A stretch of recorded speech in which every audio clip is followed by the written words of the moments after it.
શાંતિ સમિતિની બેઠક યોજાઈ। બેઠકમાં પોલીસ અધિકારીઓ સાથે હિન્દુ મુસ્લિમ સમાજના આગેવાનો જોડાયા।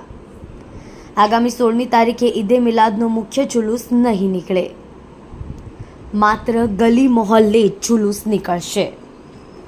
શાંતિ સમિતિની બેઠકમાં આ નિર્ણય લેવાયો। બંને તહેવારો શાંતિપૂર્ણ માહોલમાં યોજવા બેઠક। આગામી 17મી તારીખે ગણપતિ વિસર્જન, અલગ અલગ 12 સ્થળો પર વિસર્જન। 80,000 મૂર્તિનું વિસર્જન કરવામાં આવશે।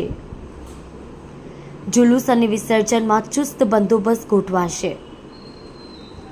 15,000થી વધુ પોલીસકર્મી બંદોબસ્તમાં રહેશે।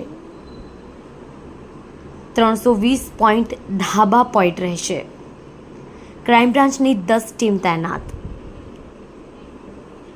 4 એસઓજીની ટીમ તૈનાત, 7 ક્વિક રિસ્પોન્સ ટીમ તૈનાત, 7 ડ્રોન કેમેરાથી નજર રાખવામાં આવશે। 900 જેટલા બોડી વોર્ન કેમેરા, 7 વચ્ચ વાહનથી કામગીરી, 2700 લોકોના અટકાયતી પગલાં લેવાયા છે। પાલિકા સાથે મળી કામગીરી કરવામાં આવશે।